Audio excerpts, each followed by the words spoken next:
Soy de la generación que le tocó luchar porque los votos se contaran, por luchar por transparencia. Soy de los que consideran que en el 88 hubo un fraude. Y hoy vivo con enojo, con frustración, con molestia, todo el desmonte que han despedazado con soberbia y con indolencia. Creo que te escuché decir alguna vez que en la política no hay espacios. En la política no hay espacios vacíos, se ocupan. Sí.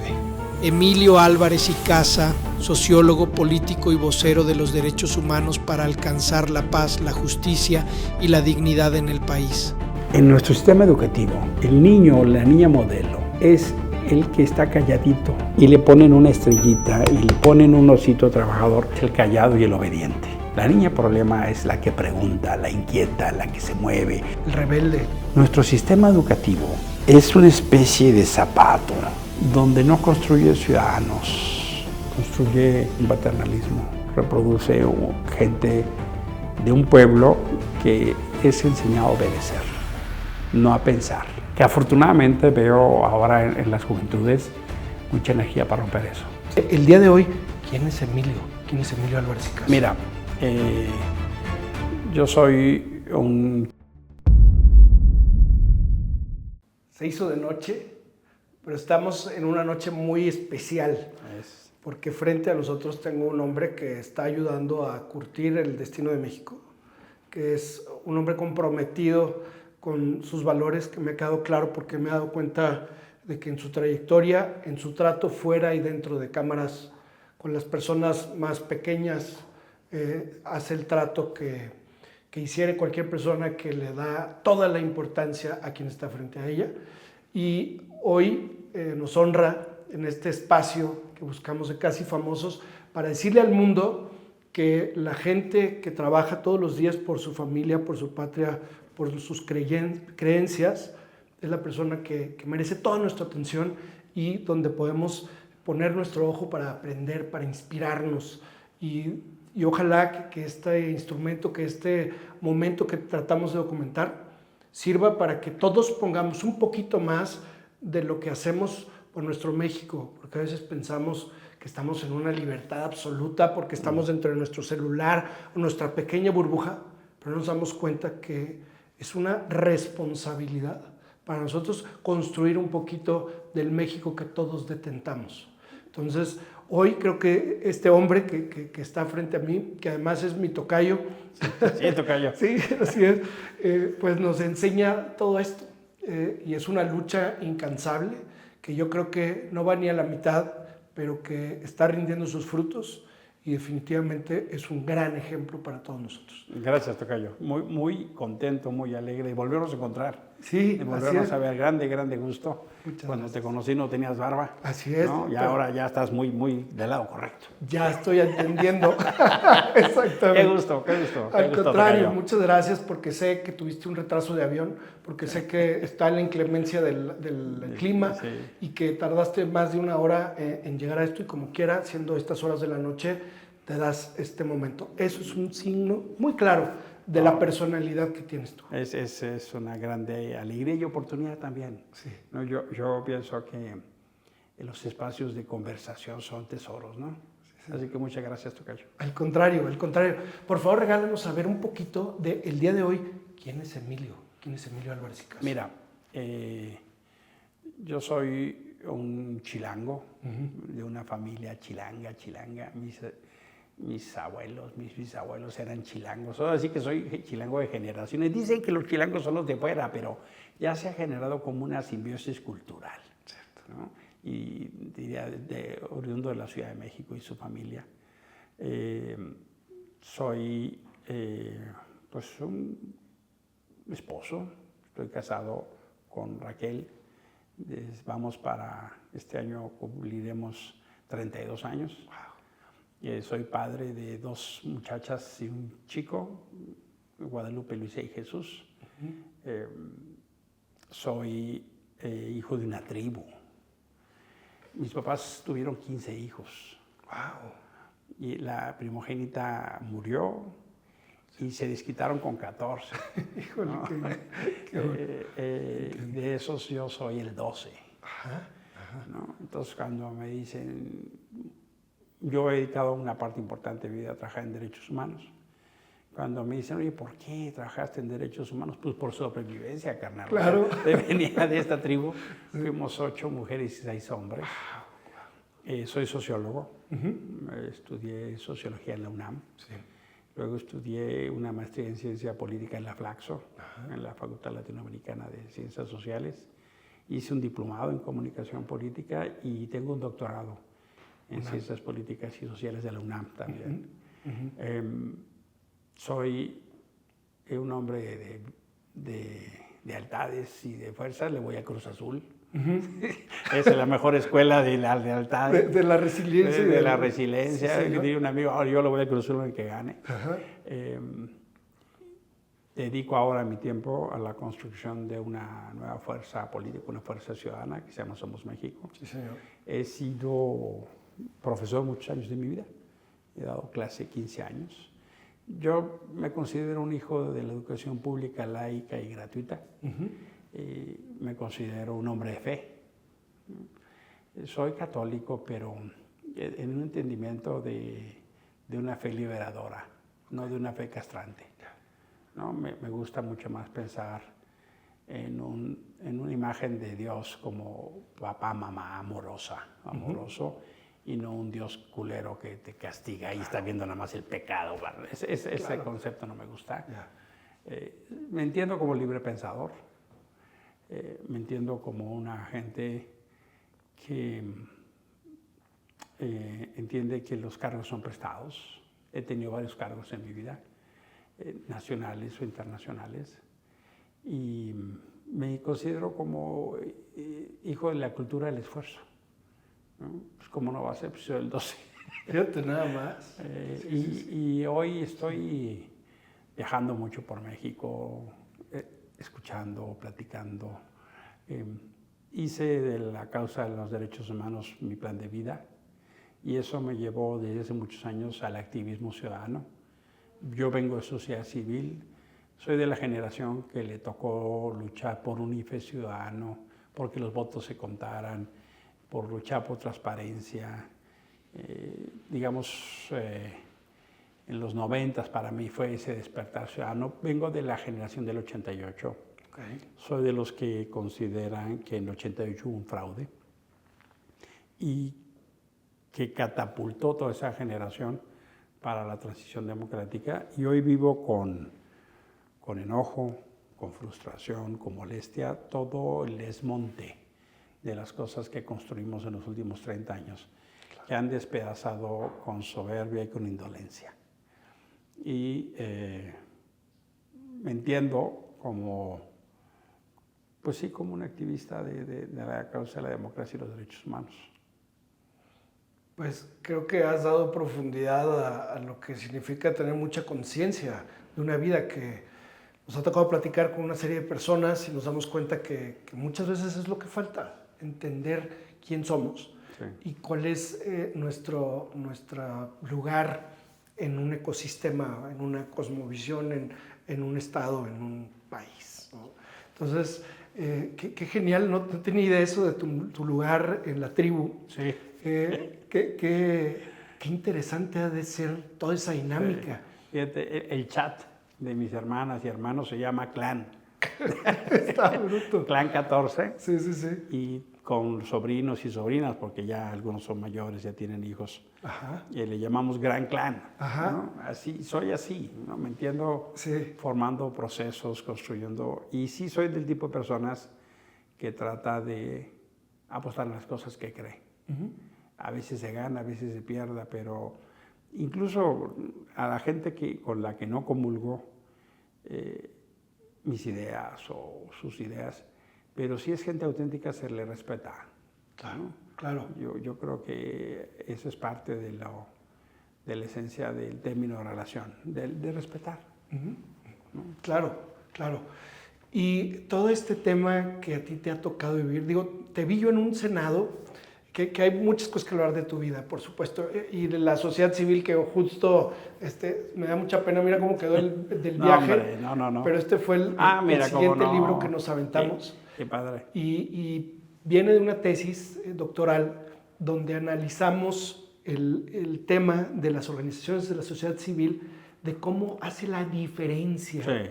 Definitivamente haber participado en una forma ciertamente constante. Hizo un estudio longitudinal de cómo una persona tiene el desarrollo de ciertas habilidades, soft skills y demás, y definitivamente después pues, le da un impacto indirecto, individual a esa persona y pues alas para llevar a hacer o a cabo muchas cosas. Que ahora tú comentas, oye, yo vengo de ahí, vengo del tercer sector, definitivamente luego se palpa eso. Sí, ¿Verdad? Sí, está mi parte de mi herencia. Ajá. Mis padres fueron unos activistas católicos. Okay.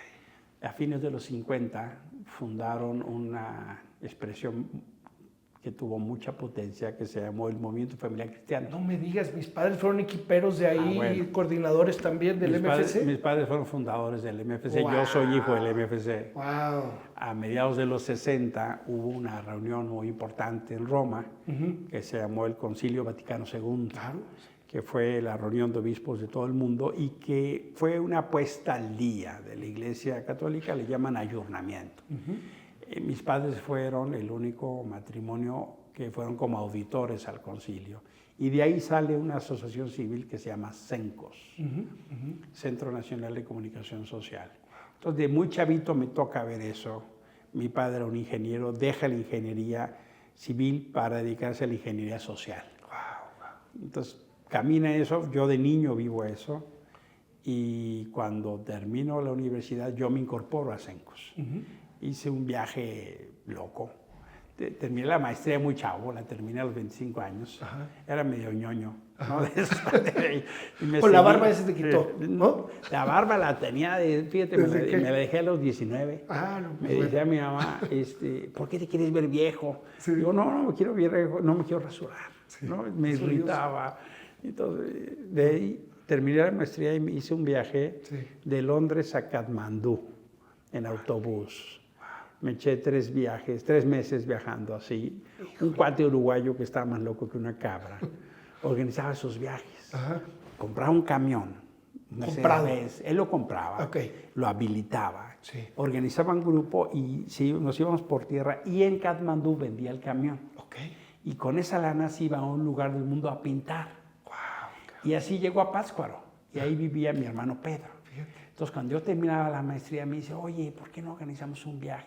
Yo tenía pensado irme de mochilero a Europa. Entonces organizamos un grupo y me fui. De Europa lo cruzamos rápido. Y el viaje más interesante fue cuando cruzamos Yugoslavia, todavía existía. Luego Turquía, ahí empieza el mundo desconocido. Turquía, Irán, Pakistán, India y Nepal. Wow. Y estando en la India le escribo a mis papás de que quiero regresar a CENCOS. Eso te estoy hablando de 1990-91. Sí, señor. Y entonces me toca esa efervescencia de la sociedad civil, cuando se hacen las redes de sociedad civil, cuando empieza a multiplicarse el tercer sector en México, claro. Cuando hay una lucha que nos tomó 14 años para hacer una ley de fomento a las organizaciones de la sociedad civil, que vivimos con mucha frustración que el gobierno de López Obrador fue lo primero que detuvo. Para entender que como ciudadanos somos corresponsables de nuestro país, que nuestra casa no termina en la puerta de entrada de nuestro domicilio, sino que nuestra casa es tu colonia, tu ciudad, tu estado, tu país y tu planeta. Sí, ¿no? Y luego por eso viajé mucho en México y luego viajé mucho a nivel internacional y eso me dio una visión de lo que puede hacer la sociedad civil. Conseguí una beca de la sección cultural de la Embajada de México para ir a ver sociedad civil en Estados Unidos. Wow. Dije, ay, cabrón, todo esto se puede hacer. Luego fui a Francia, también un intercambio de sociedad civil y dije, qué barbaridad, estamos en pañales, tocayo. Y seguimos, tocayo. Seguimos. Fui a Chile y dije, no manches, Chile tiene 1/6 parte de la población de México y tiene casi el triple de organizaciones. Exactamente, eso viene ahí. Entonces, ¿qué onda? Entonces, descubrir la potencia, porque venimos de una herencia muy castrante, de la construcción del corporativismo para meterse a lo público. Y en los 90 empezamos a romper ese paradigma de que lo público no era solo el gobierno y que la política no eran solo los partidos. Claro. Entonces, ese descubrimiento de ciudadanía fue para mí otra dimensión de México. Y es bonito cuando ves cómo hay gente que se preocupa por sus vecinos, por sus semejantes, que le dan comida a los migrantes, que apoyan a las muchachitas víctimas de violencia, que están metidos en la perica miada cuidando un río, que nadie les enseñó más que el sentimiento de empatía, ¿no? Hay proyectos que son fascinantes, ¿no? Sí. Gente que cuida el bosque de niebla, ¿no? Conocí unos cuates que hacían ropa con algodón orgánico. Wow. Y que los botones eran de coco. Porque te dicen, es que la ropa sintética te hace daño. Sí. En fin, la sociedad civil es como el territorio del laboratorio de lo posible. Es muy bonito. Claro. Es muy bonito. Fíjate, ahorita que estás hablando de eso, que me encanta, hablando de densidad asociativa y todo esto que es el indicador, ¿verdad? De esto de Chile, por ejemplo, de cómo está tan avanzado en otras culturas y que tiene que ver, obviamente, con una cultura, porque sí, claro, eso es, no hay más. Analizábamos en algunos momentos de dónde viene, de dónde emerge todo esto, y pues es del dolor, de alguna situación que te sacude de alguna manera. En México se considera que fue el temblor donde es la ignición o la emergencia de la propia sociedad civil, pero yo creo que viene más bien de esta cultura formacional, ¿no? de la familia. Y ahorita que decías, bueno, yo vi a mis padres hacer esto y de ahí es donde... De ahí donde yo aprendí. Claro. Fíjate que había un jesuita, sí, un jesuita de Uruguay, que se llamó Luis Pérez Aguirre. Okay. Le decían el Perico. Ajá. Y decía que los derechos humanos eran entrañables. Okay. ¿Y por qué entrañables? Porque te viene de las entrañas. Te viene de las entrañas la empatía con la víctima o con el que está sufriendo, con el que tiene una injusticia. Y eso es aplicable a otras cosas, a la solidaridad, a la dignidad. Incluso hay gente que le puede dar la dimensión de la misericordia. No la lástima, no la pena, claro, sino el sentido de buscar un acto amoroso con el otro, con la otra edad, ¿no? Y eso también rompe un poco con nuestra cultura. Sí. Tenemos esta cultura del corporativismo tan pesada y tenemos una formación.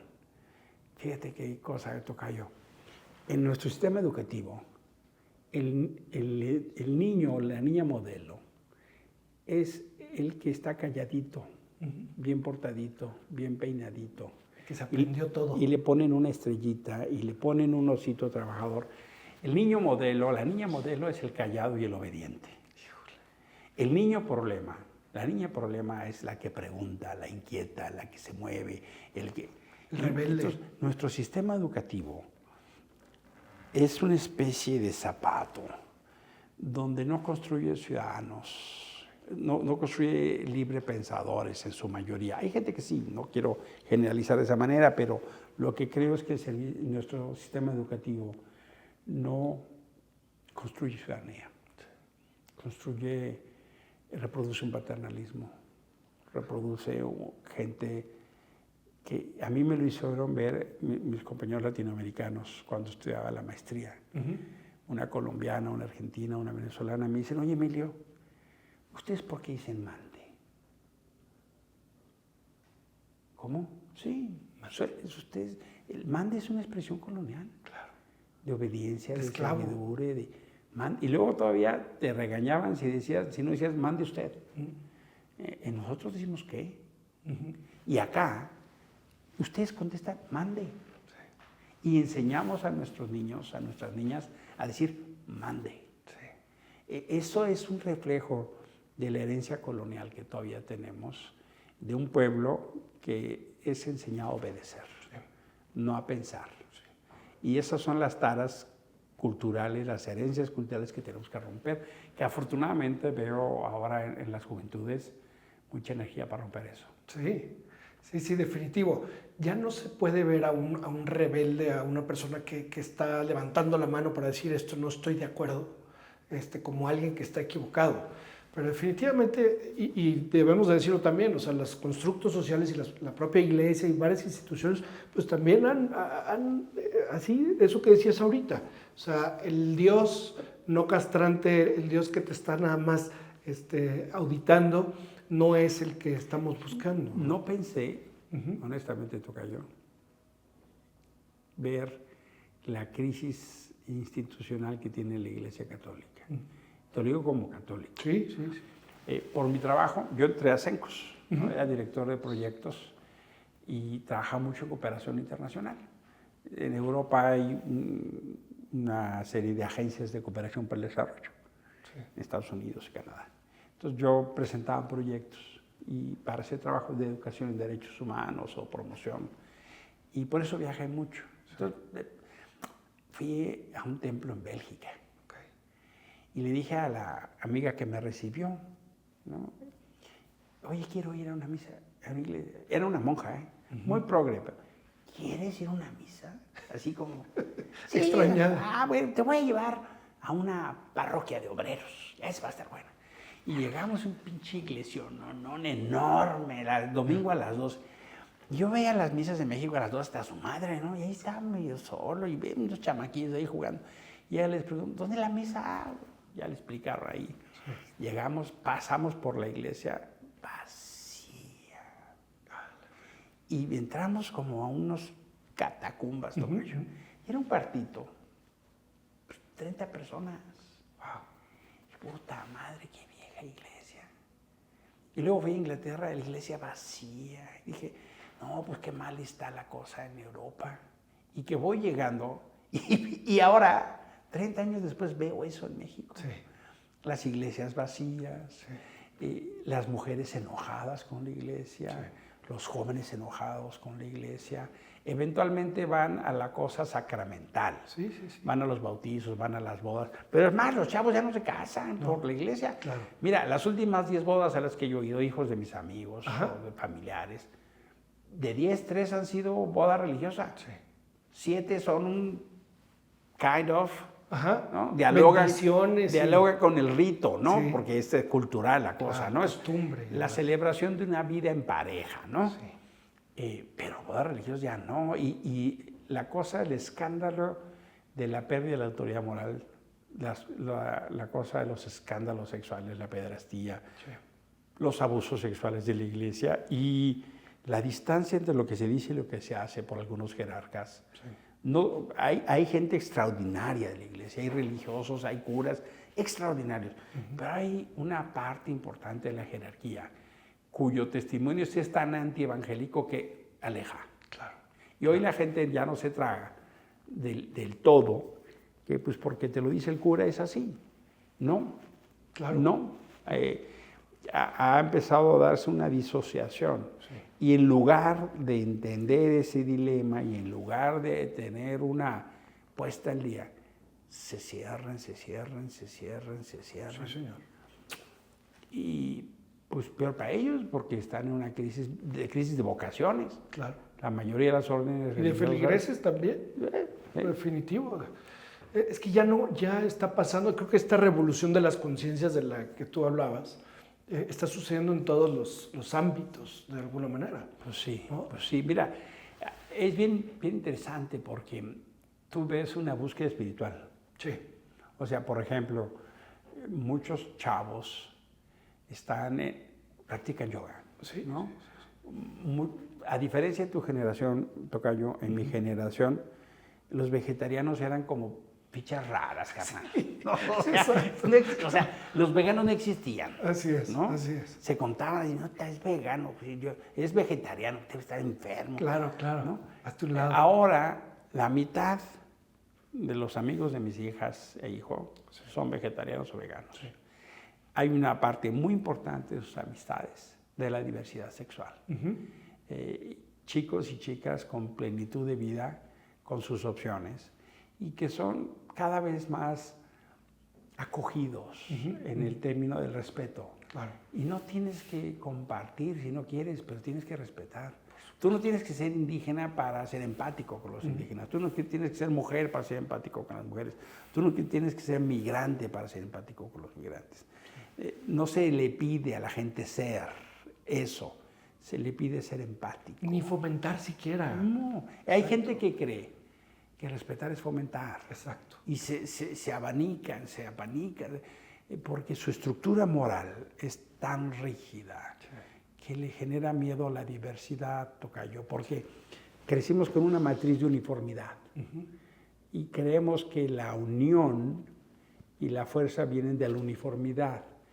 Y tarde y mal hemos empezado a descubrir que la fuerza y la unión se fortalece con la diversidad.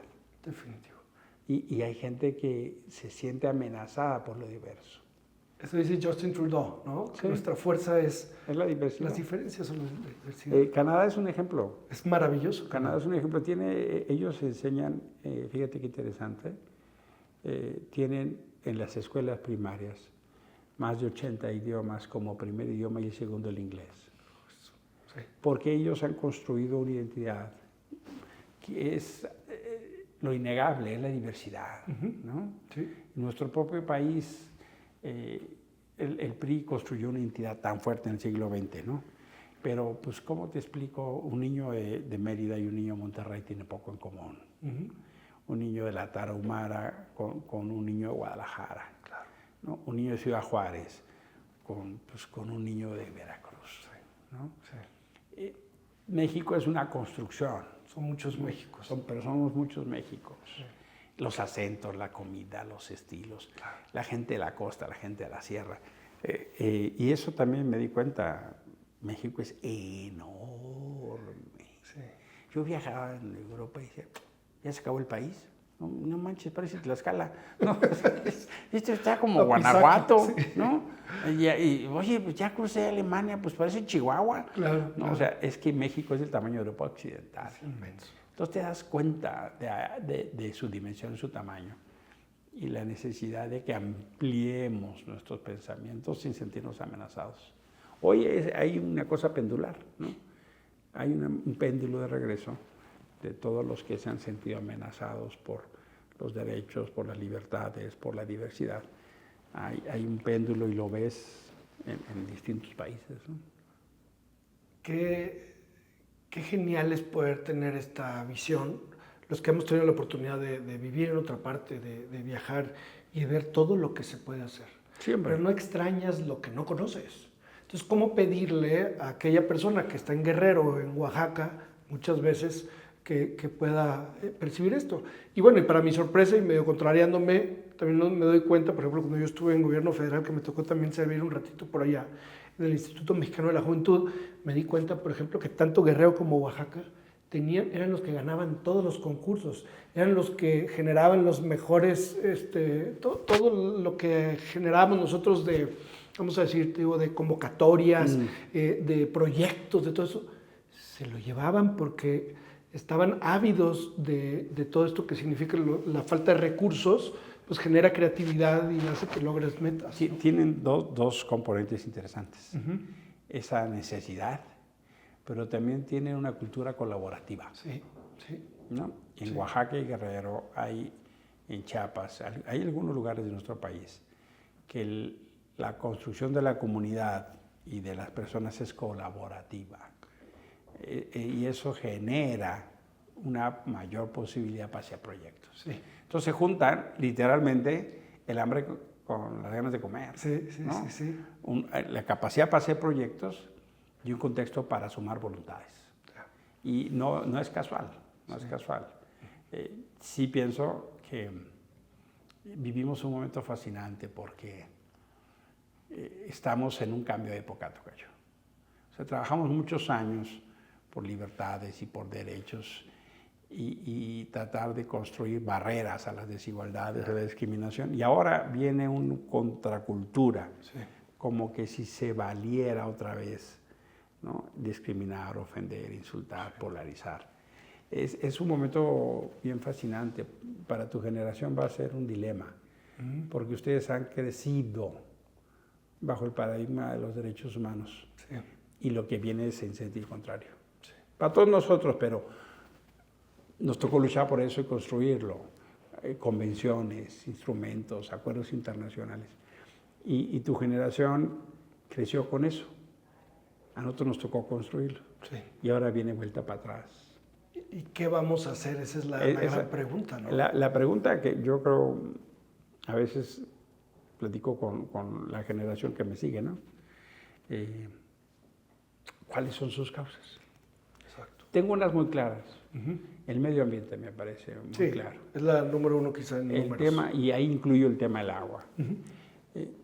Es fascinante ver la nueva relación con los animales, ¿no? Con los animales de compañía. Es fascinante ver las nuevas formas de relación. Hay cosas que yo con mis hijas nos damos unos agarrones del chongo. Tengo ventaja porque no tengo ni chongo, ¿no? No hay chongo. Es fascinante, pero luego no me es tan fácil, te lo digo con honestidad, encontrar cuáles son sus causas. Sí, sí. No, con eso no quiero descalificar, ¿no? Sencillamente a veces trato de entender. Hicimos un grupo padre de diálogos intergeneracionales con mis hijas y unos de sus amigos y otros 2 matrimonios y sus hijos, que éramos amigos. Llevamos 4 años. Y nos vemos una vez al mes para hablar de temas. Es presencial. Es presencial. La pandemia fue en línea. Sí. Y construimos reglas, ¿no? Okay. No se vale interrumpir, no se vale aplaudir, no se vale... Y nos pusimos temas así, que si el aborto, que si el plan de vida, que si los vegetarianos. Escogimos un temario. Sí, sí. Y ha resultado fascinante porque... pues escuchar, ¿no? Sí. A la siguiente generación y descubrirnos que no estamos de acuerdo en muchas cosas. Claro, claro, ¿no? Por supuesto. Ha sido fascinante el ejercicio de escuchar. Ya lo creo.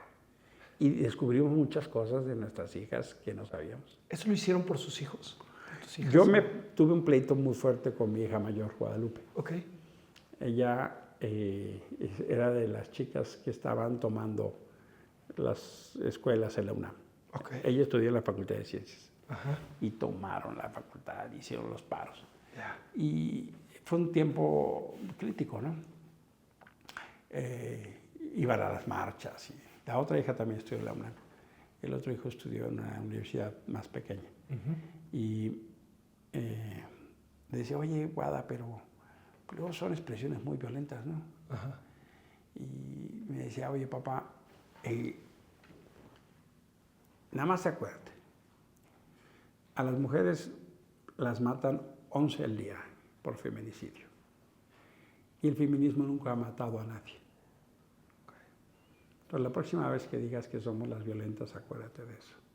Y luego vi una discusión que alguien decía, no, pues las feminazis. Y decía, ¿cómo se te ocurre invocar a una imagen como los nazis, con el holocausto, con esa violencia, a un movimiento que lo que quiere es la igualdad de las mujeres? Claro. Y sí, debo decirte que me hizo pensar. Pero luego hubo esta expresión que se fue dando de las asambleas separatistas, que eran solo mujeres, ¿no? Y entonces la hija llegó a la comida y opinó. Y al final se me ocurrió opinar, ¿no? Entonces me dice, bueno, tú no puedes opinar porque tú eres hombre, ¿no? Y entonces le digo, mira nomás, ¿no? Fíjate que mi trabajo en CENCOS era organizar conferencias de prensa. Yo organizaba 150 conferencias de prensa al año para que la gente hablara, para que la gente pudiera decir lo que el gobierno no le permitía decir. Y ahora en mi casa, mi hija me dice que no puedo hablar. Una parte importante de mi agenda ha sido los derechos, para que la gente pueda ejercer sus derechos. Y ahora en mi casa, mi hija se pone en un lugar que me dice que yo no tengo derecho a hablar porque soy hombre. ¿Quién te da a ti esa superioridad? ¿Quién te da a ti ese permiso? Me hago cargo que puede haber un patriarcado, pero entonces eso te da a ti la potestad para decir quién puede hablar o quién no puede hablar. Claro. ¿Quién te da a ti la prerrogativa para decir cómo se ejerce o cuánto se ejerce? Entonces, no estás entendiendo nada, claro que eres hombre. Entonces tuvimos una discusión muy fuerte. Y platicando con la esposa dijimos, es que no nos entendemos. Y de ahí surgió la idea del grupo de diálogo. Qué padre. ¿Y Guada dijo que sí, luego? ¿Cómo fue? Sí, porque por supuesto acabó mal la primera conversación, llorando, y ya ves cómo eres un pinche macho y patear, que hay la chingada. Sí, claro. Y yo un poco digo, canalla, te rompe el corazón por pues una sí, parte. porque no quieres acabar así. Claro, pues bueno, pues no puede ser que no podamos tener una conversación, que estemos diferentes, de acuerdo. Entonces, con la esposa convenimos invitar a 2 matrimonios cuyos hijos fueran amigas o amigos de nuestros hijos. Genial. Y algunos amigos de la facultad. Y tuvimos las primeras 2 sesiones fue para hacer las reglas, ¿no? Sí. No se puede decir quién habló, se puede decir qué se habló. No se puede interrumpir, no se puede aplaudir, no se puede festejar, no se puede opinar de la opinión, ¿no? Estuvo súper interesante. Y ya luego, no hombre, venían las cosas, nos enteramos de cosas rudísimas, ¿no? Y además los temas eran así. Por ejemplo, un tema fue súper interesante, es cómo los veíamos nosotros a esa generación y cómo nos veían ellos a nosotros. Y como era impersonal, y luego vino la segunda temporada, dijimos, a ver, la primera temporada fue hablar en genérico.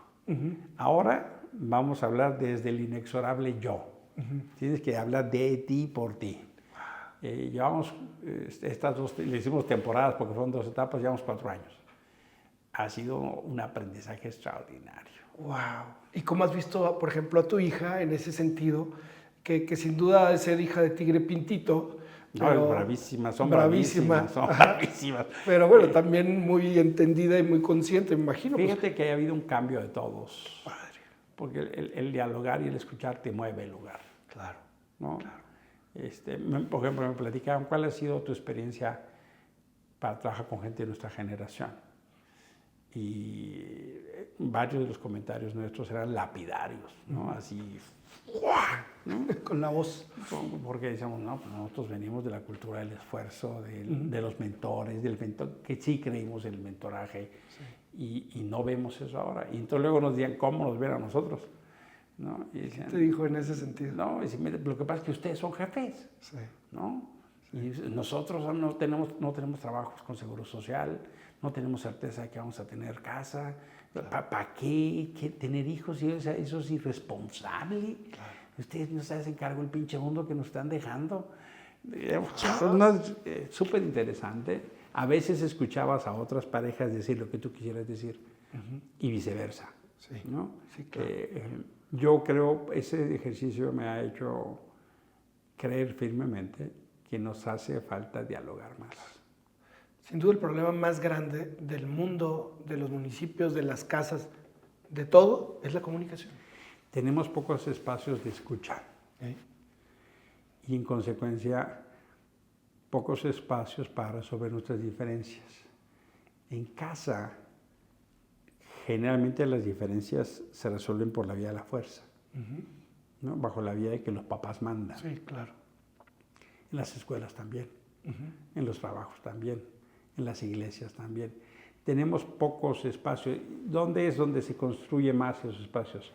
En los espacios significativos entre iguales, por ejemplo, con amigos y amigas. Sí. En las parejas, pero aún ahí según, porque todavía tenemos muchos problemas de violencia. El machismo, ¿no? Las diferencias y las amenazas de poder que se ven desde los hombres a las mujeres se resuelven a golpes, a gritos.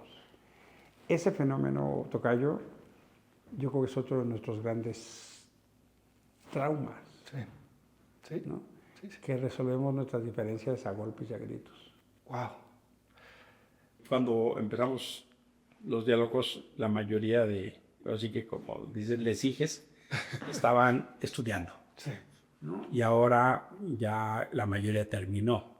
Los más jóvenes están todavía en la escuela, la mayoría terminó. Y veo una generación en búsqueda, ¿no? Una de las hijas es bióloga, pero ella quiere ser astróloga, ¿no? Y está haciendo su apuesta de vida por la astrología. ¿Qué la astrología? Perdón, me estoy esto. O sea, está genial. ¿Ya te metiste un poquito a ver eso? Porque yo imagino. Aquí era, bueno, puedes leer las cartas y los tránsitos. Sí. ¿Verdad? Yo no conozco mucho. Tiene algo de lógica muy fuerte. Pero me recuerdo a mí en un espejo, porque cuando yo le dije a mi mamá, oye, yo quiero estudiar astrología, me dijo, ay, mijito, qué bueno, ¿y de qué vas a vivir? Sí, claro. No me siento con ninguna autoridad moral para decirle nada más que, pues, que te apoyamos, ¿no? Y luego, pues órale, te apoyamos en lo que podamos, pero pues jálale. Otro chavo, músico, otro chavo, pues ahora empezó a estudiar artes visuales y platicábamos, ¿no? O sea, están en su búsqueda, pero también nos dimos cuenta que en las conversaciones hay como, sí, eventualmente más libertad, pero también hay una falta de certezas. Okay. Que tiene su pro y su con, ¿no? Y la falta de certezas, hay menos apegos. Así es. Que si se van a otro lado, que si cambian de trabajo, que si tienen casa o no. Que si no, igual no tienen coche, no les importa, ¿no? Ajá. Pero a veces la falta de apegos también es una falta de certezas y luego eso lleva a falta de anclas, ¿no? Y comentábamos, por ejemplo, alguien decía, mira, yo los veo a ustedes, refiriéndose a lo que decían los adultos, se aproximan a los dilemas desde la fe. Cómo procesan la muerte, cómo procesan dolores o cómo procesan injusticias. Y decía, yo quisiera creer, pero no puedo creer, no creo. Y entonces, a veces, esa falta de certezas, también, esa falta de anclas, pues hace que el barco esté a la deriva, ¿no? Claro. Y luego nos dice, pues es que, por ejemplo, ¿no? Nos decían de esta cosa del amor romántico, ¿no? Ustedes creen en el amor romántico y la pareja y vivieron felices por siempre y nosotros no. Toda esta categoría de que si amigos, que si amigobios, que si relación abierta, que si relación cerrada, que ya es todo un catálogo. Una ¿no? clasificación, taxonomía tremenda. Tremenda. Y pues esas cosas no las vivíamos. O sea, tal vez sí, si quieres algunas cosas, pero no así tan entendidas, ¿no? Sí. Que si los features y los fingers, estas categorías de los frees. Claro. ¿No? Claro. Es otra cosa. No. Pues puede haber un intercambio sexual, lo que no hay es amor. Claro. Y no hay bronca. ¿No? Es un entendido, es un contratito ahí. Es un acuerdo. Exacto. ¿No? Lo que te dicen es, lo único es que debe haber acuerdo de ambas partes. Así es. ¿No? Muy respetuosos. Probablemente esa es la diferencia más importante en esa construcción de relaciones, porque tal vez antes existía, tocayo, pero no he acordado. Claro, no he acordado. ¿No? Y además te daría pánico, yo creo que comentarle eso a la esposa, ¿no? Pues como que dices, no, ¿cómo? ¿Cómo le voy a decir esto? ¿Cómo? Y entonces, se podía vivir, pero no se acordaba. Sí. Y entonces son otras referencias, tocayo. Sí. Y sí, resulta bien interesante, porque, repito, no es que sea mejor o peor. Claro. Es distinto. Sí. Y tiene su razón de ser. Antes, pues, mis papás, ¿no? Era matrimonio religioso a huevo y los divorcios eran rarísimos. Ya en mi generación, pues, ya se empieza a dar con mucho más frecuencia, ¿no? Y ahora, pues, quién sabe si se casan, ¿no? Claro. Y si se casan, yo te platicaba de 10 matrimonios, ¿no? Que he ido en los últimos meses, un año. Sí. 3 de esos fueron por ceremonias religiosas. De los 10, 3 ya no son. Fíjate. Estoy hablando de matrimonios de 2 años para acá. Sí. ¿No? Si quieres, de la pandemia para acá. De los 10, 3 ya no existen. Sí. ¿No? Cambió el sentido de la temporalidad, de los compromisos, de la vida en común, de los proyectos compartidos. Es otra aproximación. Y creo que los cambios van más rápido que nuestros entendimientos de ellos. Así es. Así es, sin duda es cuántico, cada vez es lo que estamos avanzando, no nada más tecnológicamente, sino Sí, todo esto. O sea, la tecnología, por supuesto, que cambia. Claro. Sí, pero la forma cognitiva de ver la apreciación de todo esto. Por ejemplo, las incidencias ahora del divorcio, ¿no? Son más del 50% en México. Entonces dices, híjole, a ver, ¿sí será este constructo el que rifa? O sea, ¿si es por ahí o no? Por todas estas formas de pensar. Y yo creo que tiene que evolucionar de alguna manera, y te lo digo como una generación del medio. O sea, ese forever and ever que fueron felices por siempre, pues mira, pasan fenómenos, yo decía, ¿no? Pasamos de las pláticas prematrimoniales a las prácticas prematrimoniales, ¿no? O sea, ahora muchas parejas viven primero, cuando se conocen, y luego ven si formalizan. Sí. pero eso no quita que sea una vida en común. Sí, señor. Así es. Y que eso es la esencia del acuerdo de vivir. Y como no necesitas ni papeles ni bendiciones, Sí, señor. necesitas la voluntad de querer hacerlo. Sí. Y la ruptura de la vida común también es un trauma, Sí. aunque no tenga papeles de por medio. Sí, señor. Puede ser peor. Si hay hijos, si hay papeles, se hace más complicado el asunto, Sí. ¿no? Pero por supuesto que va a cambiar. Ahora, ¿qué es lo que yo creo que se puede retomar? Digamos, que es ingenuo pensar que la vida en pareja no tiene conflictos. Es ingenuo pensar que los pactos conyugales no se tienen que actualizar. Y eso es algo de lo que no se habla. Sí. Tú vas cambiando en el tiempo, tocayo. Sí, todos somos personas diferentes ya. Incluso llegan las hijas y el hijo y te cambian. Sí. Hay un niño que da mucha risa que el primer hijo te cambia la vida, el segundo hijo te cambia el carácter y el tercero te cambia el bolsillo, cara. Sí. O sea, es tremendo, ¿no? Sí. Y más, pues que te explico, ¿no? Claro, claro. Pero no hemos entendido que tienes que actualizar el pacto conyugal. Sí. ¿Cuáles son los nuevos términos, los nuevos tiempos, las nuevas formas? ¿A qué te dedicas? ¿Cómo te dedicas? ¿Cuánto tiempo trabajas? ¿Cómo trabajas? Entonces, aprendes a cachetadas. ¿No? Aprendes a que por las crisis. Y regándole y dañando a veces. Y a veces dañando y lastimando. Entonces, ¿qué es lo que creo? Que lo valioso es seguir apostando en el amor. Sí. ¿No? Sí. Seguir una señora que yo quería mucho, decía que su relación era como de Alcohólicos Anónimos, ¿no? Un día a la vez o algo así. Solo por hoy. Si yo no, pero te largo, pero solo por hoy. Hoy me voy a comprometer a tratar de querer a esta persona con la que vivo y que él viva feliz y que me haga feliz. Solo por hoy. Está genial, ¿no? Y una gente, una sabia. Sí. Y irónicamente ella murió primero que él. Y cuando ella murió, no hombre, hizo una falta a él. Tremenda.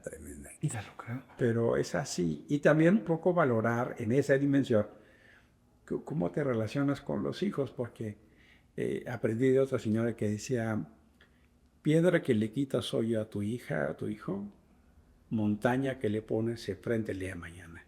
Okay.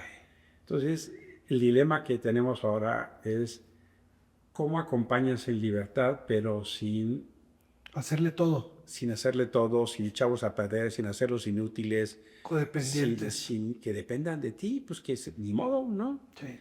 Ahí sí yo tengo una diferencia, porque le digo, miren, ustedes conjugan muy bien la palabra libertad. El verbo libertad, la condición de la libertad, conjugan muy bien. Pero no creo que conjugan muy bien la palabra responsabilidad. Sí. ¿No? A ustedes les gusta la libertad, pero no muy la responsabilidad. Y ¿no? es junto con pegado. Yo digo que va junto con pegado. Entonces, claro.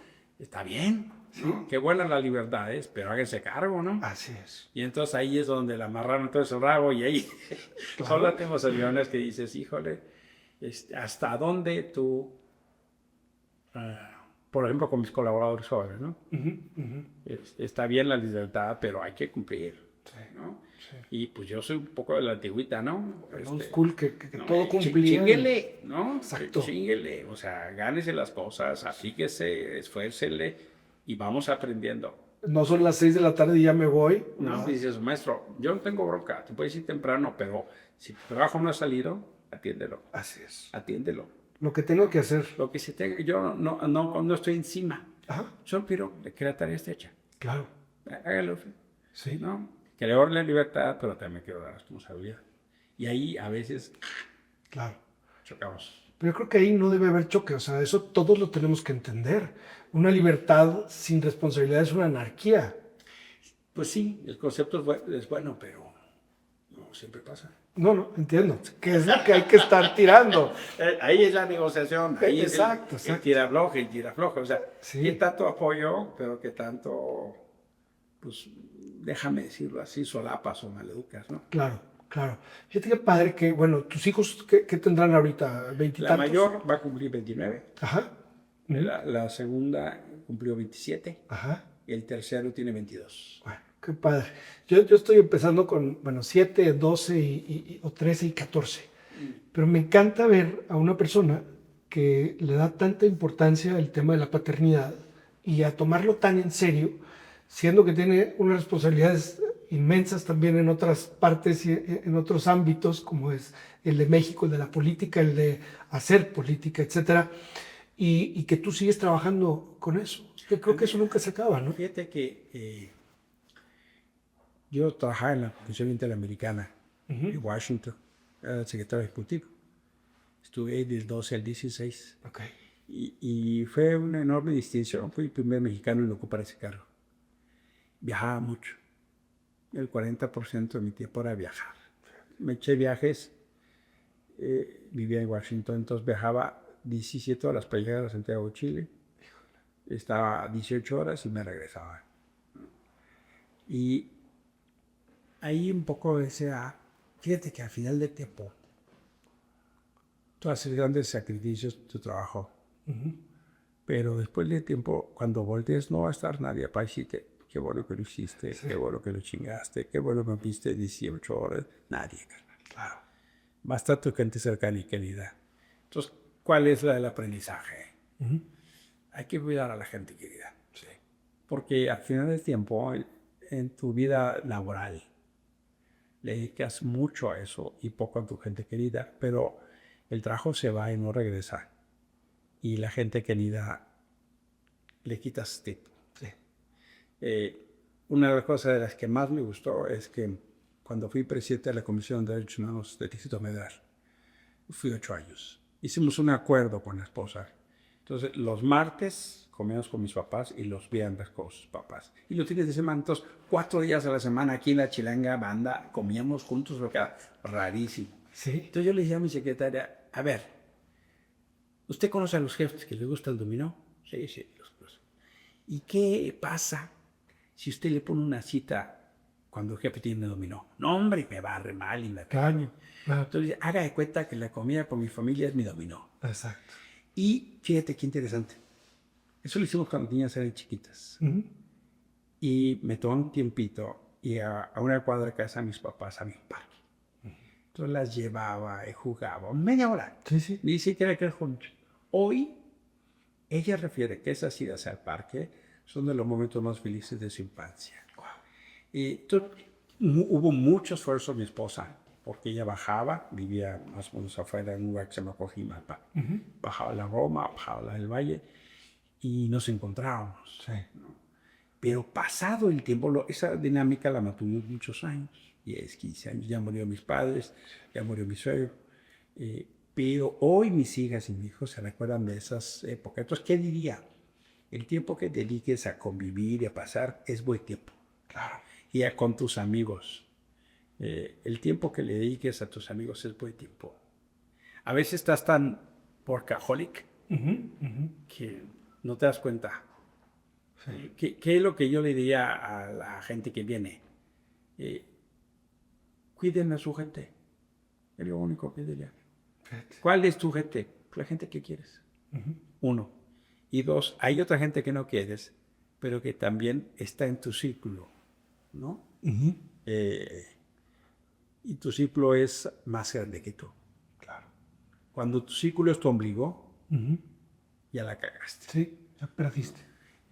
Yo sí pienso que si tenemos capacidad de ver más allá de nosotros, y va entonces a poder hacerse algo más grande que nosotros. Por eso me metí a la política, porque yo quería hacer algo más grande que yo mismo. Claro. Y construir con otras personas. Y yo últimamente lo digo mucho. A mí me gusta más que me muevan mis sueños a que me muevan mis miedos. Prefiero construir mis sueños. No sé si lo voy a lograr, no sé si me voy a equivocar, pero quiero apostar en eso. Quiero apostar en eso. Porque mis miedos ahí están, y son muchos. Que si voy a la carretera, que si me van a asaltar, que si mis hijas salen noche de una fiesta, que si el hijo va en bicicleta y algo le puedo. O sea, miedos hay los que quieras, capaz. Claro. Pero si te mueven tus miedos, te apresas, eres esclavo. Eres esclavo. Y creo que es mucho mejor construir tus sueños. Claro. Y bueno, parte de tus sueños ha sido esta construcción del México en estos ámbitos. Sí. Innovadores muchos y a contracorriente y con logros importantes como referías ahorita en el tema de un INE, ¿verdad? Que no había y que cómo costó sangre y tanta cosa. Y bueno, aquí estás tú para platicarnos y cómo se está ahorita. Bueno, ahorita vamos a esa parte de la historia, pero primero fue la construcción que ha sido y que también decías que hay una frustración fuerte, pues cuando viene alguien y con un columpio nada más hace un desastre, ¿no? Destruye. Destruye. Pero además fueron partícipes de eso, Tocayo. Ellos lo construyeron. Y lo que me parece motivo de, pues te diría de injusticia, de molestia, de enojo, es que utilizaron esas reglas para llegar al poder. Y ya en el poder destruyeron. Sí. Como te decía, yo vengo de la generación del 88. Y justo por la participación ciudadana, mientras vamos a promover la observación electoral, Claro. en México no existía. Sí. Y entonces, a principios de los 90, con CENCOS y con otras redes de organizaciones, empezamos a observar elecciones como un mecanismo de participación ciudadana y de construcción de democracia. Sí, señor. En el 94 participé en Alianza Cívica, que hicimos una red de 25,000 observadores en todo el país. Monitorear los medios, urna transparente, funcionarios profesionales, que el gobierno no estuviera jugando, que tuvieras información previa, que hubiera una credencial con fotografía. Esas cosas eran de sueño, claro. Y se fue luchando mucho. Entonces ahora cuando veo cómo han tomado el control del INE por dentro, cómo no les preocupa despedazar, cómo no les preocupa que tengamos certeza y confianza, cómo el Tribunal Electoral, cómo el INE dejaron de ser árbitros. Claro. Y con la complicidad del gobierno. Híjole, me molesta porque las elecciones son un medio para elegir gobiernos, no para construir conflictos. Vamos otra vez para allá. Claro. Y es gandalla, porque si tú utilizas los recursos de todos en beneficio de uno. Lo que estamos viendo ahorita, así en tiempo real, es la constitución de un nuevo partido de Estado, que se aprovecha los recursos públicos en beneficio de su partido, aprovecha el dinero en beneficio de su partido, de sus candidatos. E infelizmente ves algunos otros modelos que no con la misma potencia, pero lo reproducen en lo local. Ahí está Nuevo León, es un ejemplo muy decepcionante, hay que decirlo así, ¿no? Con Samuel. O tienes algunos otros ejemplos del PAN. Entonces, ¿qué es lo que pasa? Que si la oposición no es mejor, no recupera la confianza. Así es. Pero ver cómo despedazaron el poder judicial, que por supuesto que tenía fallas, había que mejorarlo, pero lo que hicieron es equiparable a que una persona llega con el doctor y le dice, oiga, doctor Mello, Sí. fíjese que tengo mal el ojo izquierdo, como que no veo bien y como que tengo sombra. Ah, ¿cómo no? Le voy a cortar la pierna derecha. Oiga, no, pero yo estoy mal del ojo. No, es que usted es un corrupto y le voy a cortar la pierna izquierda, la pierna derecha. Oiga, no, pero yo lo que necesito es que me vea el ojo. Su problema es que hay que cortarle, y si sigue el gato le corto en otro pie. O sea, eso es lo que hicieron con el Poder Judicial. Y lo mismo con el IFAI, que nos costó tanto trabajo, el término de saber en qué se gastaba y por qué, en dónde, cuándo. Ya eso pasó. La mejor vida. La lucha contra la corrupción es una potente narrativa, pero una pobre realidad. La impunidad peor que nunca, los homicidios peor que nunca, las desapariciones peor que nunca. Fíjate, este gobierno que terminó es el primer gobierno en décadas que tiene menos niños y niñas en la escuela que cuando empezó. O la salud. Y ves que a mucha gente eso no le mueve, porque hay un show, hay una narrativa, hay una mañanera, hay una discusión. ¿no? Mexicana no es un proyecto, es una narrativa. ¿No? El Tren Maya es una narrativa. ¿No? 99% subsidio, pues mal negocio. ¿Pero por qué es negocio? Pues porque da para hacer una narrativa. Dos Bocas, pues igual. ¿No? Entonces, es un gobierno con base en un show, ¿no? De mañaneras y de cuentos. Y son buenos cuentacuentos. Muy bien pensados. Son buenos Está funcionando. El populismo, fíjate, cuando ves a Trump, yo hago así como una calca de López Obrador. ¿No? Eso es un poquito. Lo que pasa es que uno era el bully del salón Y ahora hay un bully de la escuela. Así es. ¿No? Es el bully de toda la escuela. De todos. Pero es igualito. Sí, es igualito. Sí, con historias fulminantes y amenazas. Cuando ves lo que están ahora tocando, opinando de los jueces en Estados Unidos, Sí. y dices, esa película yo ya la vi. Yo ya la vi. Cuando dices, no, ya no tengo por qué hablar con ellos. Pues esa película yo ya la vi. No, eso no se considera. Pues esa película yo ya la vi. ¿No? Un gobierno que en todo su gobierno no se sentó jamás con la oposición. Exacto. Un gobierno que dice, oye, la oposición tuvo 44% de los votos para el Congreso y se quedaron con 74% de los escaños. Y encima hablan en nombre de todos.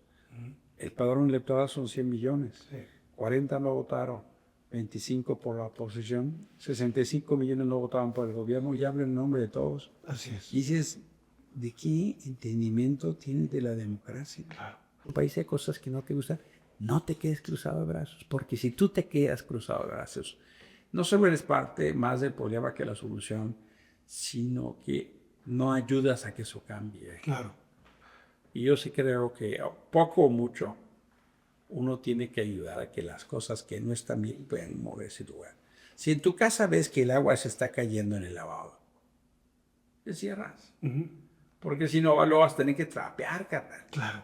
Y entonces va a ser peor. Sí. No solo es el desperdicio del agua, sino que vas a tener que limpiar. Así es. ¿No? Por eso no nos entendemos muchas veces como socios de una sociedad. Si nos entendiéramos así, entonces tendríamos esta responsabilidad o corresponsabilidad de la que tú aludías. Y decir, oye, es que siento que no hay un sentido de pertenencia, yo no me siento, o sea, yo sí, pero mucha gente creo que no se siente, y sobre todo las nuevas generaciones, México. No, pues esto está pasando y como que hay corrupción y como quiera va a pasar, y si hago yo algo o no hago algo o me despeino, va a seguir siendo lo mismo. Esa apatía viene de ahí. Hay dos cosas bien interesantes. Una, por ejemplo, a mí me impresiona cuando la gente tira basura. O sea, para mí eso es como una de las expresiones más acabadas del valemadrismo. Claro. Tiro basura. Carnal, ¿cómo así? Es tu casa, ¿no? Así. En las carreteras tiran latas. Sí. Dice, ¿cómo así? ¿No? Y la segunda es, yo vengo de una generación que cuando alegabas con la mamá o alegabas con el papá o algo así, ¿no? Con la autoridad. Con la autoridad, pues vamos a ponerle el caso a la mamá. Ajá. Te dicen, a ver, gánale al PRI, güey. Sí. ¿No? Sí. A ver, gánale al PRI. Sí, me acuerdo. ¿No? Porque pues no había manera, ¿no? Así es. No había manera. Hay quien dice, a ver, gánale al Empire, ¿no? Ajá. Y esa idea a veces la pienso, ahora quieren decir, no, pues no hay manera de ganarle a Morena. ¿No? Gánale al PRI. Y sí encontramos manera de ganarle al PRI. Sí. Vamos a encontrar la manera de ganarle a Morena, pero eso solo va a pasar si te entiendes como asociado, si te entiendes como responsable, si te entiendes como partícipe, si dejas que otros te resuelvan. Pues sí. Pues quién sabe si te van a resolver, carnal. Claro. O nomás te están gerenteando. Claro. Exacto. La verdad. O que te den una lanita, está bien. El problema no es la lanita, el problema es que conjunte tus derechos. El problema es que te den una pensión y ahora tienes que pagar las medicinas. Claro. Lo que sí sabemos es que las transferencias no son suficientes. Y me hago cargo, ¿eh? Para la mitad del país es muy difícil hablarles de derechos sociales. Sí. Con la desigualdad que tenemos. Pues están pensando en algo más importante todavía, sobrevivir, ¿no? Dice, ¿de qué me habla usted? ¿De qué Estado de Derecho me habla usted? Si a mi hija le hace, nadie la defiende. Si a mi marido lo despidieron, trabajó 25 años y no le dieron ninguna liquidación. Claro. ¿De qué Estado de Derecho me habla si yo tengo 2 turnos y apenas si me alcanza? Claro. Entonces, cuando veo mucha gente que se indigna con razón de lo que pasa, creo que a veces no hay entendimiento de que una parte importante de la población no ha recibido beneficios directos de la democracia o del Estado de Derecho. ¿Por qué fue fácil arrollar el Poder Judicial? ¿Por qué no salió la gente a defender? Que nadie defendió. Pues porque la gente lo tenía lejano. Sí. ¿No? Entonces creo que esas cosas tienen que hacernos pensar. Y a los jóvenes también. Regresamos un poquito a lo que decía vuestro gallo. cuáles son sus causas, cuáles son sus batallas. Segundo, en general, a mí me pasa cuando viajo del país, me dicen, ¿y los jóvenes? No, pues hay que promover. Pues sí, pero también ellos y ellas tienen que tomar su lugar. Claro. Si creen que por cuotas les va a caer, No va a pasar. pues no va a pasar. Yo decía a un chavo, y como que, ¿por qué debemos entender que tú eres el bueno? Porque eres joven. Claro. Puede haber 100 como tú, qué raro. O sea, entiendo, por supuesto, acompaño, promuevo el sentido de la presencia de las juventudes, pero no por cuotas, sino por protagonismos. Sí. Por méritos, ¿no? Por méritos, ¿no? Eso creo que es una fórmula que hay que hacer, Sí. promover. Sí hay que promover la participación de los jóvenes, sí hay que abrirles espacio, sí hay que intencionar sus vocerías, sí hay que llevarlos cuando viajes contigo y que hablen y digan y deshagan. Sí, sí. Pero también tiene que haber, otra vez, el protagonismo que te constituye la responsabilidad. Claro. Creo que a mí sí me impresiona la potencia de los chavos, ¿no? En el celular hacen inversiones, compran, viajan, ven. Claro. Es fascinante.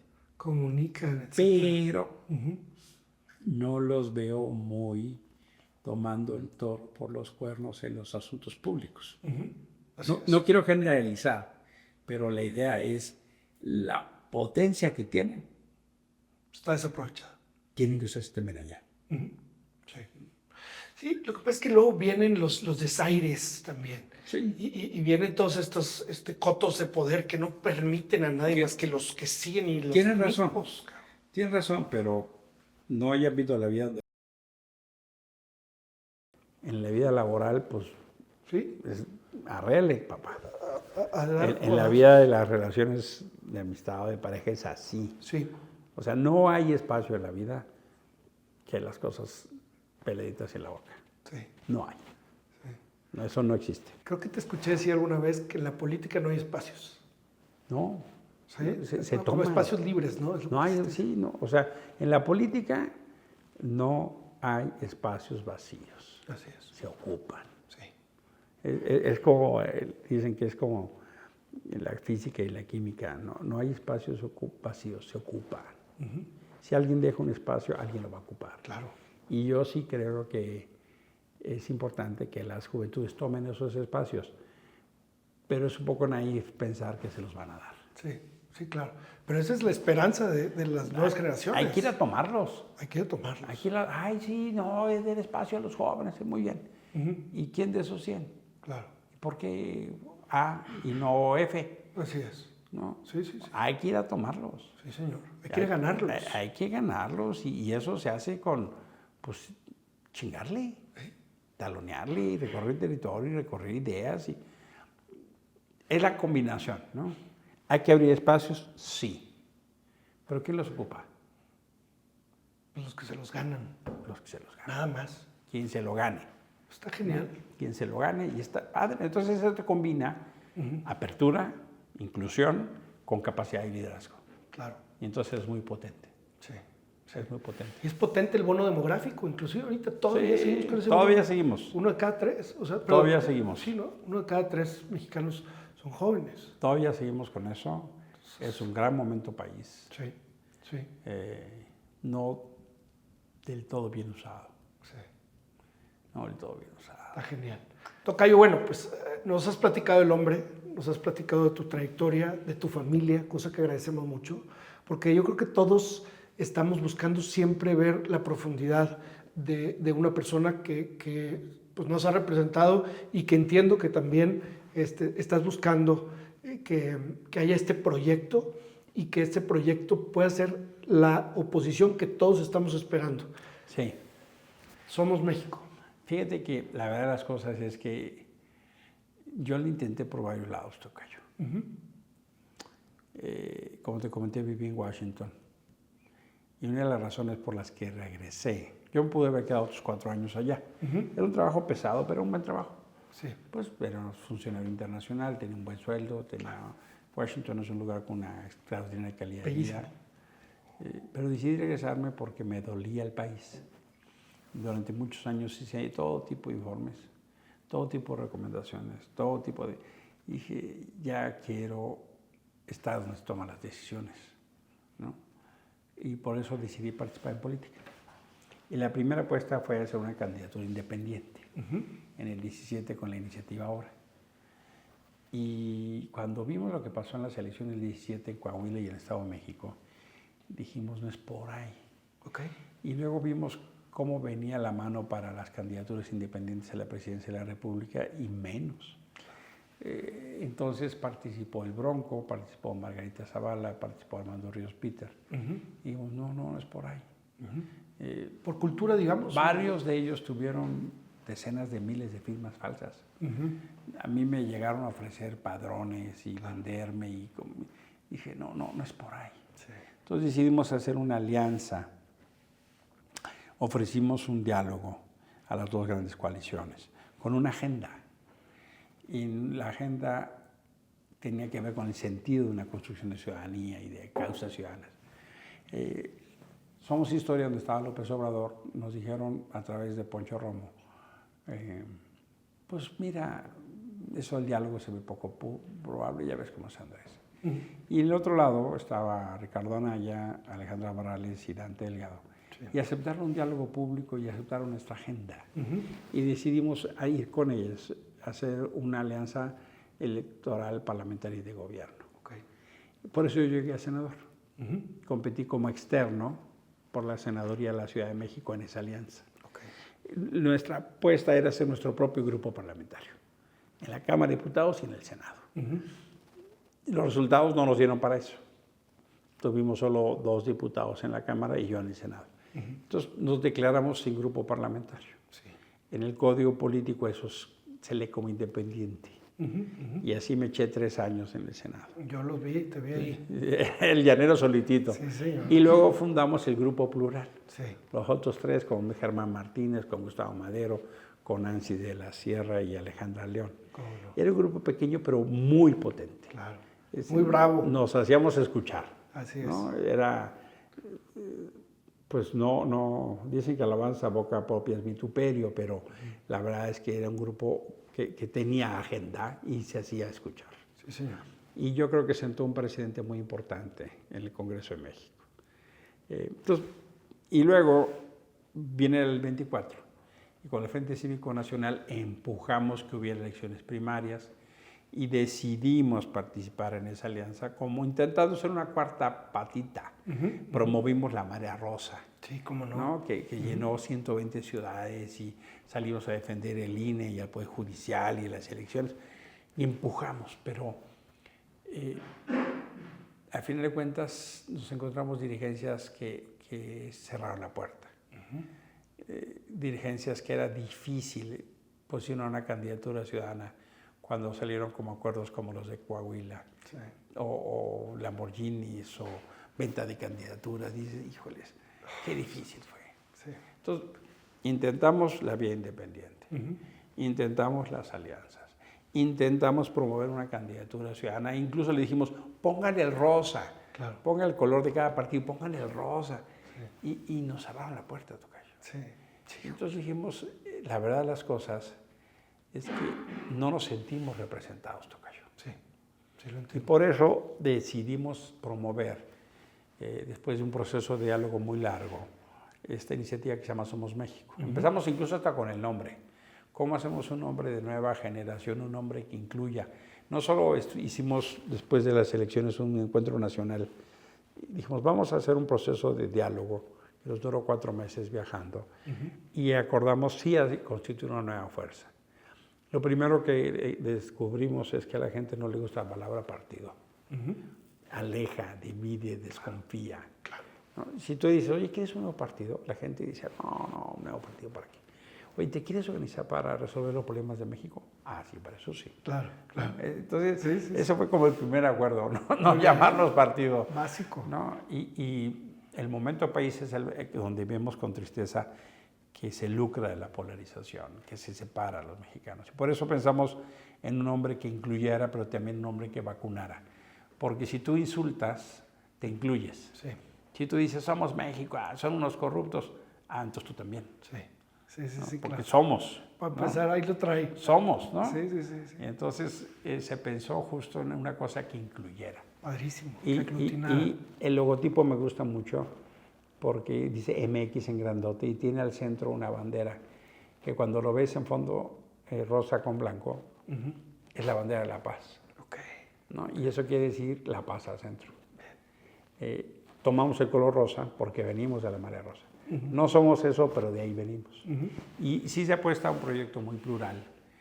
Y para no acabar en lo que no nos gusta, nos pusimos varias reglas. Okay. Primera regla, quien dirige no es candidato. Quienes estén en las dirigencias nacionales, estatales o municipales no pueden ser candidatos. Porque si no acabas trabajando para esas personas. Claro, por supuesto. Entonces, quien dirige no es candidato. Segunda regla, las dirigencias no ponen candidaturas. Porque luego pasa que haces acuerdos y macullas. Y luego las candidaturas no son producto del esfuerzo, sino de las relaciones interpersonales. Y luego incluso tienes posiciones y te las quitan.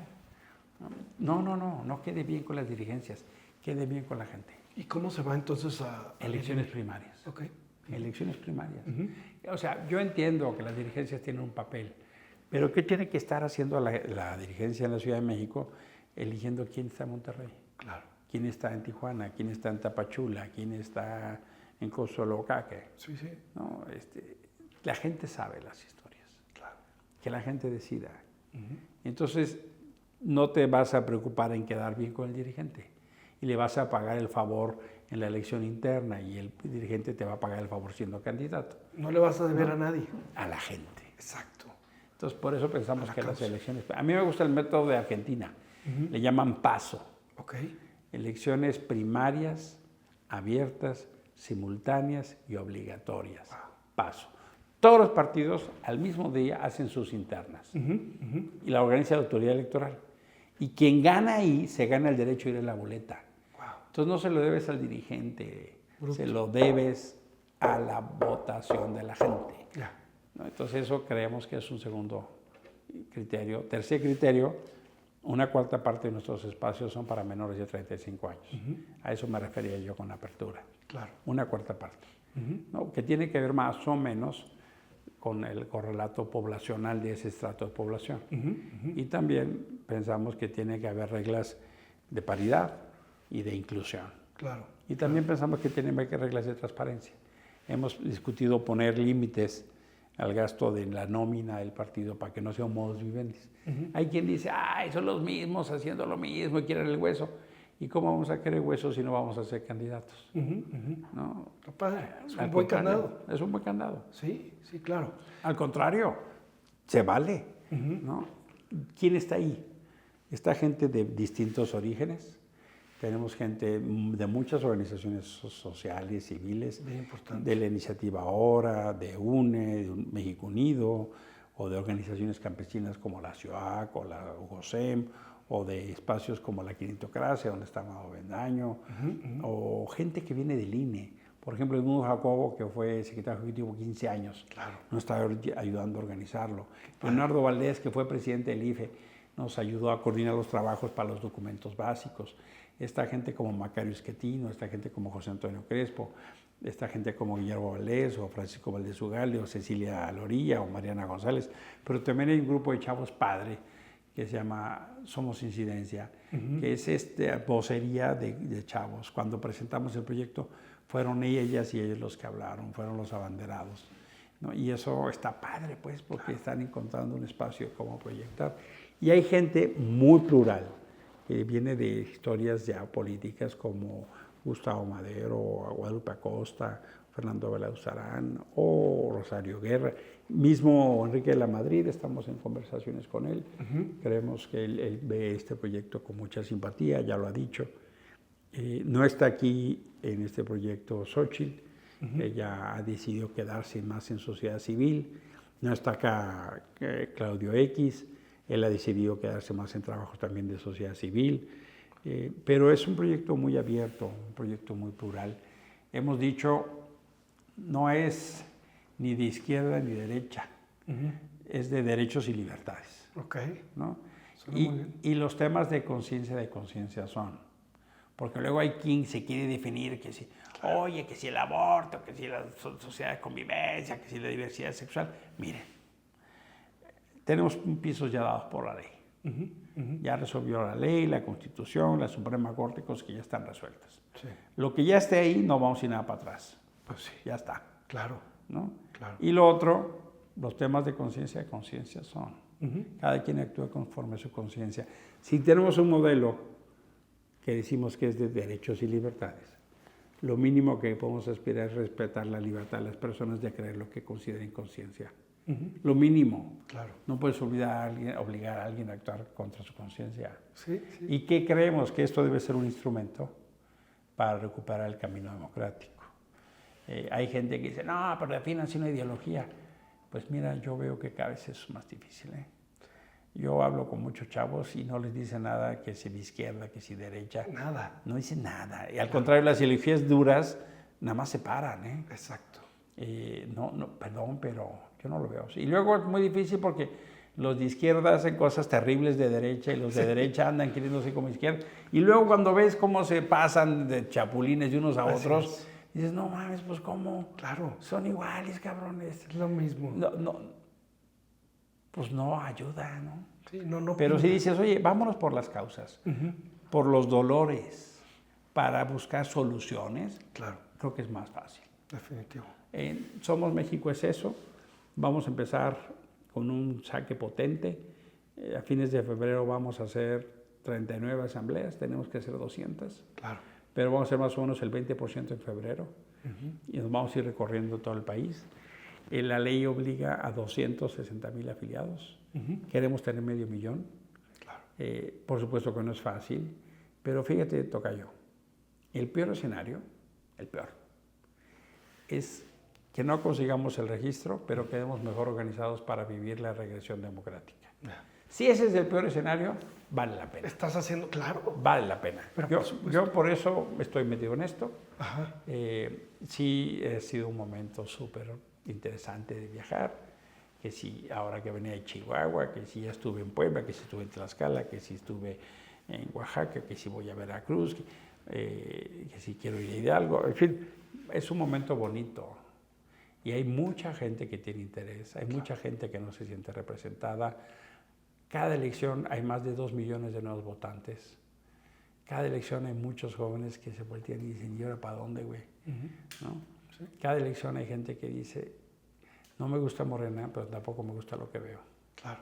Entonces aspiramos a hacer una oposición con proposición.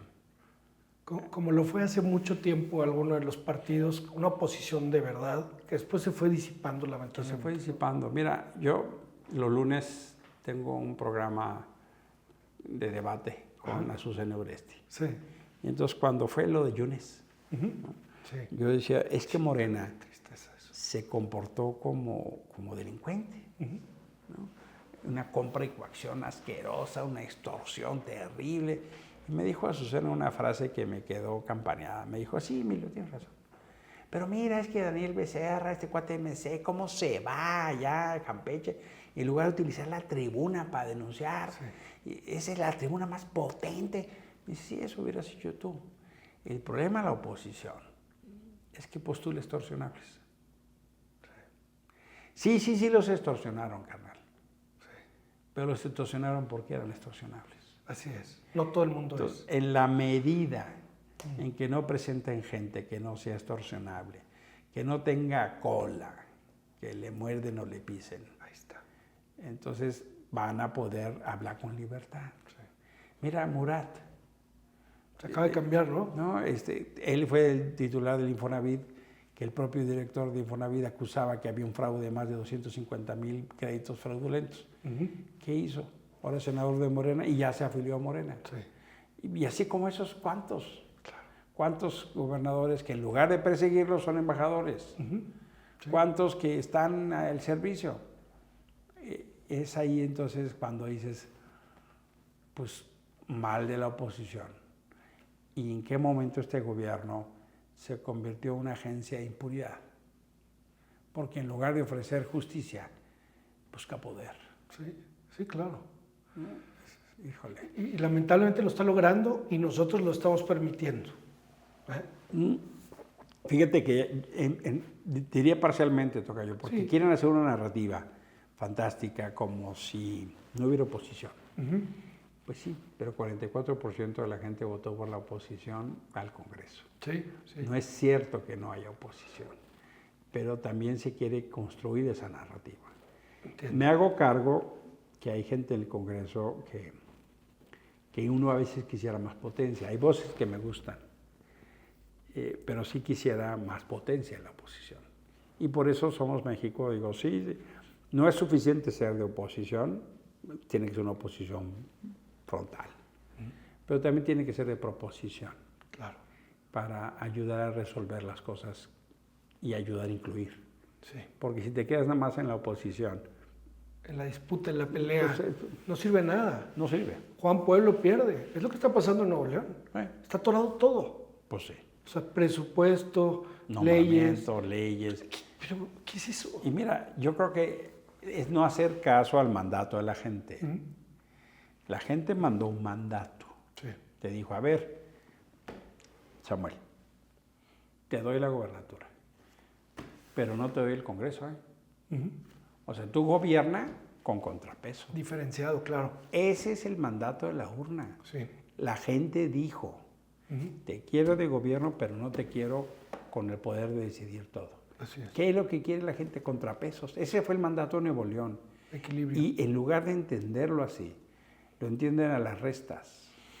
¿Quién tiene más responsabilidad en Nuevo León? ¿Quién más poder tiene? Claro. ¿Quién tiene más poder? Pues el gobernador. Entonces, ¿quién tiene que dar los pasos para construir los acuerdos? ¿Quién más poder tiene? ¿El Congreso tiene que poner lo suyo? Sí, no solo el gobernador. Claro. Los partidos políticos sí. A la gente no le importa mucho si A, B, C o D. Lo que quiere es que se pongan de acuerdo para que esté mejor Nuevo León. Claro. No jodas, pues. Pero el mandato de la gente fue contrapeso. Si la gente hubiera querido, le da la mayoría al Congreso OMC. No se la dio. Y no se la dio por segunda vez. No se la dio cuando fue la elección de gobernador y no se la dio en la elección intermedia. Claro. El mandato de la urna fue muy claro. Te doy, pero no te doy todo, carnal. Sí. Entonces, ¿qué es la obligación? Entender que te tienes que poner de acuerdo. Claro. Ese es el mandato, carnal. Sí.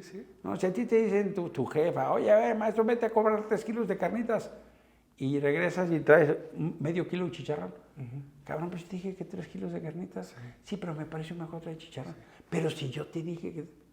Entonces vas a tener un problema, la gente te va a decir, te va a reclamar, oye, pero ¿cómo traes medio kilo de chicharrón si somos 10 personas? Cara? Claro. Bueno, es que me pareció que estaba mejor precio porque yo decidí utilizar este dinerito para comprar otra cosa. ¿Cómo que compraste otra cosa, cabrón? Pues si te dimos nuestro dinero. Bueno, es que mire, había una oferta muy buena y entonces yo decidí.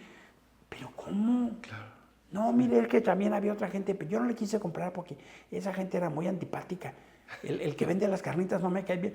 Pero no te estoy preguntando si te cae bien o te cae mal. Te dije, trae 3 kilos de carnitas. Exacto. ¿No? Sí. Es que luego, no hombre, si vieras qué mal trata el vendedor, te ofende y te avienta el dinero. Pero si yo te pedí carnitas, cabrón, o sea, ¿cómo así? Sí. Suena absurdo, pero a veces es lo que pasa. Sí. Porque pareciere que luego son complejos ahí medio para el diván, ¿no? Ahora sí que a ver quién le tiene más grande, carnal. Dices, pero si lo que la gente quiere es que le resuelvan. Exacto. Se pierde de vista eso. Y se nos olvida que, por ejemplo, primer mandatario, que es como se le nombra al presidente, es el primero que debe acatar un mandato. Pero se siente plenipotenciario, la persona se siente tlatoani, y ahí es donde perdemos también el enfoque y la vocación del servicio. Fíjate que tanto más alto, más se pierde. Tú llegas ahí por la gente y debe estar para servir a la gente. Sí. Yo veía a algunos de mis compañeros en el Senado. No saludaban. Fíjate nomás. Sacaban a la gente del elevador. No saludaban ni a la gente de limpieza. Sí. Y dices, pero si más alto estás, más le debes, carnal. Claro. Entonces, trabajas para esa gente. Sí. Se pierde y se marean en el ladrillo horrible. Se utilizan los dineros para lo que no son. Claro. El poder luego acaba mareando. Sí. Y yo platicaba con mucha gente y me decían, oiga, usted es el único que nos saluda. Cuando más se lo dices a la gente. Y luego pasa eso con los gobernadores. Y para una presidencia, pues no se diga. Claro. Se vuelven locos, carnal. Sí. ¿No? O sea, sí necesitamos una cosa que nos... El poder es como, hazte cuenta, un cable de alta corriente. ¿No? Entonces, si tú tomas ese cable de alta corriente sin guantes, te va a dar un pinche toque y te va a volver loco, carnal. Necesitamos guantes. ¿Cuáles son esos guantes? ¿Cuáles serían, tocayo? Mira, hay que tener contrapesos, hay que tener transparencia, hay que tener rendición de cuentas, hay que tener check and balance. Sí. Tanto menos, más fuerte es la corriente y más grande es el pinche toque. Yo creo que necesitamos contrapesos, necesitamos balances, necesitamos que los gobernantes no puedan hacer lo que quieran. Claro.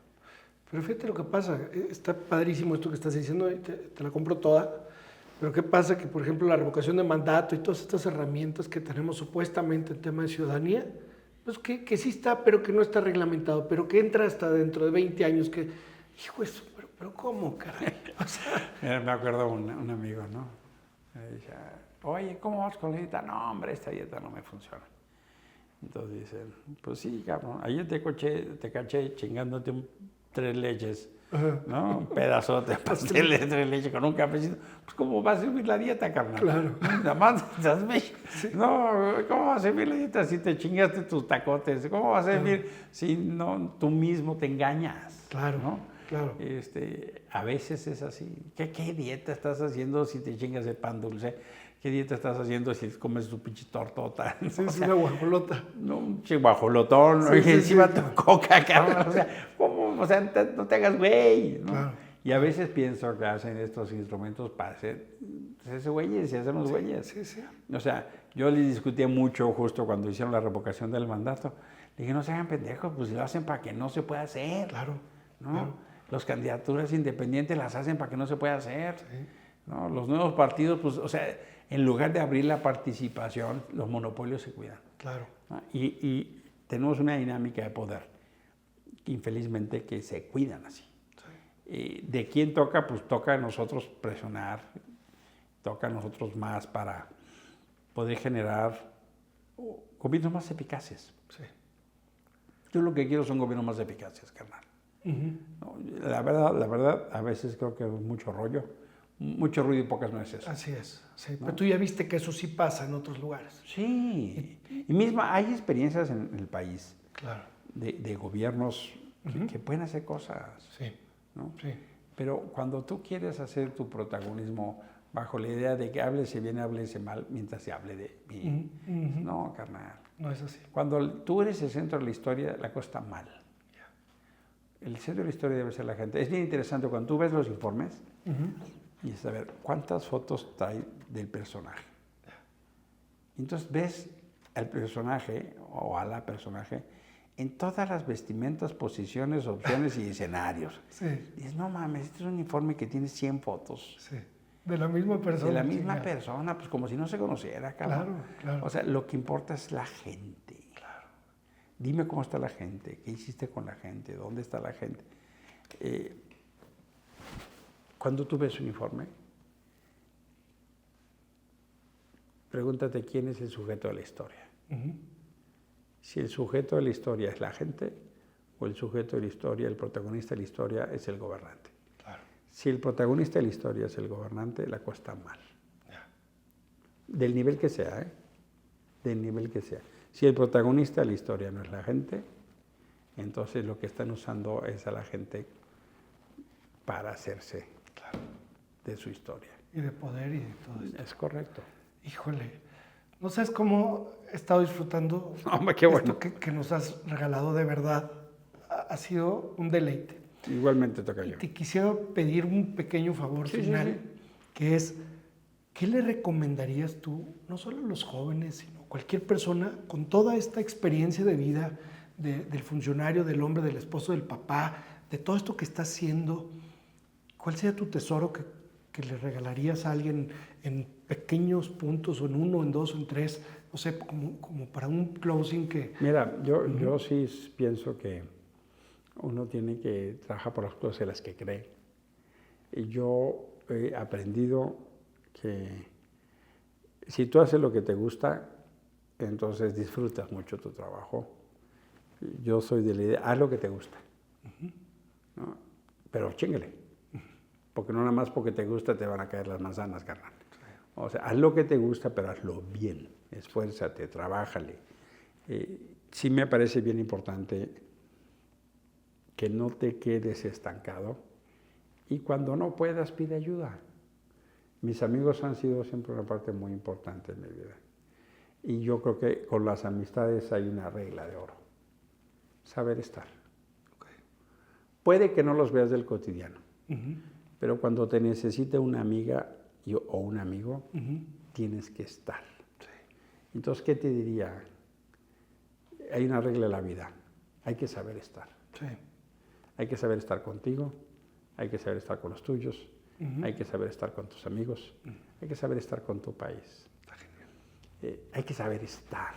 Sí. Si tú eres el tipo de persona que la gente sabe que cuenta contigo, que cuenta contigo, sí, ese es el tipo de gente al que se respeta y al que se quiere. Así es. Nada más que hay una otra regla. El respeto se otorga, no se exige. Yeah. Si alguien te exige respeto, está mal. El respeto es algo que se da, sí, algo que se gana. Entonces, por eso sí creo que esa regla tiene que ver con nuestros términos de relación. Si tú quieres que te respeten, da respeto. Sí. Y gánatelo. Y lo mismo la confianza. Te equivocaste, pues dilo. Sí. No sabes, pregunta. Acéptalo. No estás obligado a saber todo, pide ayuda. Sí. Está genial. Pide ayuda. Pues qué sencillez, qué simpleza, no, hombre, de algo tan profundo. De verdad, gracias, Tocayo. Gracias, Tocayo, a ti. Espero que Somos México sea esto que ahorita nos has relatado, que signifique eso para todos y que todos nos sintamos parte, porque necesitamos esperanza y necesitamos entender que todos somos parte. Es así. Y que quiera, pues mira, que se meta a la página, es www.somosmx.org.mx. Muy bien. Y las redes estamos en @SomosMXMéxico. Ok. Ahí nos pueden encontrar. Perfecto. Me manden los mensajes. Perfecto. Y a darle. Qué genial. O sea, chambearle por un México. Es lo que toca. Todos. Es lo que toca. Gracias otra vez por estar aquí. ¿A qué otra toca yo? Qué gusto vernos. Es una bendición. Gracias. Encantados. Abrazo. Vale.